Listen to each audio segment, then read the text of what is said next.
to borrow, let's say 600,000. They will say you need 150,000 pound of deposit. Yes, we've got that. So they will lend you 450,000. But then they will say it's going to cost you 4 grand a month, let's say, to borrow that money. So for a year. So for now, for you guys, you're going to work on the proviso that you're going to get a retained interest rather than a service interest. The difference being, instead of lending you now 450, they're going to lend you 450 minus 48,000 pounds, which is 4,000 pounds times 12 months of mortgage payments. So they lend you then 400,000, which means your deposit will have to be not 150, 200,000 in this example. But as you buy the building and it's producing 4 grand a month each month, that 4 grand you then use to keep you as a cash flow. Does that make sense? So, go on, Sam. You think? I kept telling that to you. Okay. I'll explain again. For a minute. Okay. So there's 2 ways of borrowing money. One, you go to you go to a bridging company. Let's make the number easier. Let's say it's 400,000 pounds the building. Okay. You typically 25% is your deposit. So you're going to borrow 300,000. Yes. So there's 2 ways that they're going to let you borrow it. I've got background money coming in each month, right? So they say, okay, you've got enough money coming in. You can service that 300,000 pound. Let's say it's 1% a month. That's 3 grand a month. Yeah. So for 12 months, it's 36 grand to borrow that 300,000 pounds. Yeah. Yeah, with me? Yeah. Okay. So because I can service that 36,000 pound with all the properties, they will say, okay, I will lend you 300,000 pound and you service the 3 grand each month.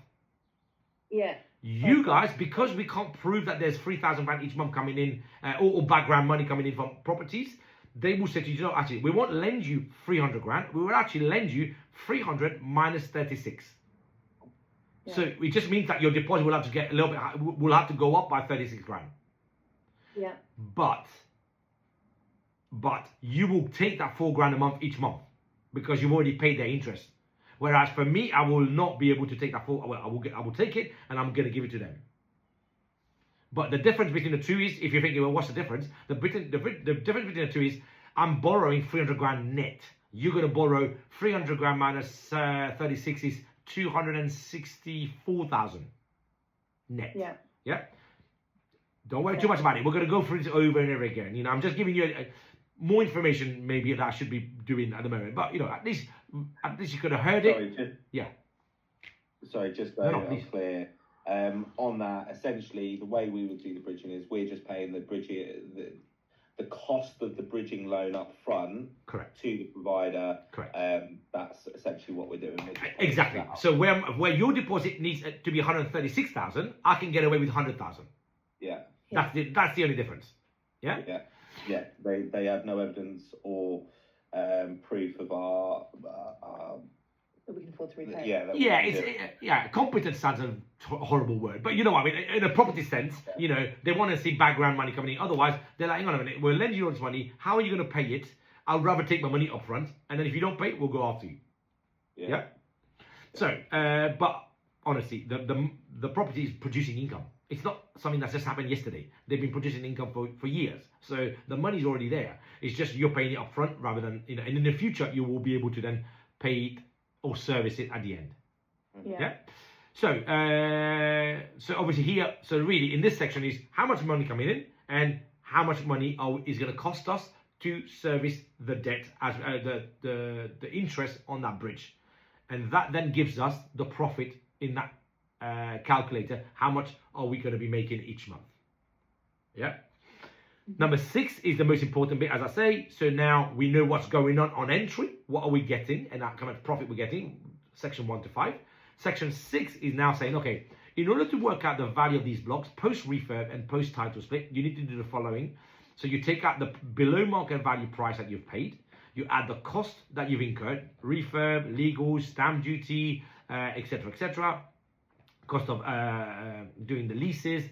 And then that gives you a total cost. And then it's simply a case of how much each flat is now worth individually on their own paperwork, on their own lease. In our case, let's say it's now, and I can tell you the one that I was talking about, the 600 grand, each flat is now worth 100 grand each. So I've got 8 of them. So that's 800 grand. So now I take 800 grand minus 600 that I've paid and a bit of cost, let's say 40k. So now I've made an uplift of 160,000 pounds. That's even before I bought it. The value is already valued it at, I think he valued it at 850. I think it's going to be worth 900,000 by the time I finish it. But just for the argument's sake, let's work with my numbers. 900,000, spent 650,000, let's say. That's 250,000 pound uplift that I made. I'm not actually going to take that money and go clubbing with it. I'm actually going to use that money and split it 8 ways, which is 30,000 pounds spread across 8 flats. And that is part of my deposit when I come to refinancing. Using the figure that I've just said, 100,000 pounds on exit, because it's post-refurb, post-works. My uplift is now 100,000 pounds each flat. I need to put 25,000 pounds down, but I've got 30,000 pounds put away from the uplift anyway. So I'm actually not using any of my money to refinance. Yeah. Again, when you see in the calculator, you'll be like, okay, that makes sense. So it will just make a lot more sense. So and the penultimate section is right. So this section is about how much money do we take out from the money that we put in. This section is now how much money are we now going to make as a profit per month after we pay the interest only and we pay the management cost. And the way it's work, the way we do it is we take the yearly rental income post renovation, post rental increases, because that's what we'll all do. You know, we'll come in and optimize the rents, minus the interest, minus management, we get a total cost, out of which then we get a profit per year.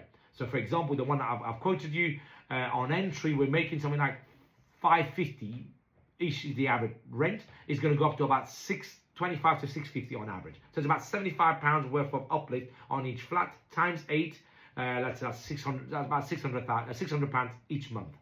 On top of that, obviously, what the rents we were getting. So there's an uplift and the rent already. So that is our new rental income minus all our costs. The cost is reduced because we're not using the bridge, not that 12%. We're using interest only, fixed for 5 years with a normal lender on a buy to let around 5%. So our cost of lending significantly reduces, and that's how we get the profit per year. Mm-hmm. If there is any money left, the calculator will also tell you, you know what? Okay, you're leaving 10 grand in, you're making 20 grand return after all your costs. Your return on capital is 200% or 100% or 50% or whatever it is. So it gives you an idea of if, you know, and again, just to be clear, sometimes I'll leave money in, sometimes I'm leaving 20, 30 grand in. But if the rent's 20, 30 grand, I'm paying myself within a year anyway. And I've added another 6, 8, 9 flats in the portfolio. And like I said, the last bit is all around how much will you get if you did sell all 8 flats. Non-surprisingly, my uplift of 200 grand, if I sold it, that will be my profit on sale, because I will pay my cost out and I will get the profit at the end. But as I said, it takes a long time to sell 8 flats in one area of that of any area, so you might as well just keep it. Okay, so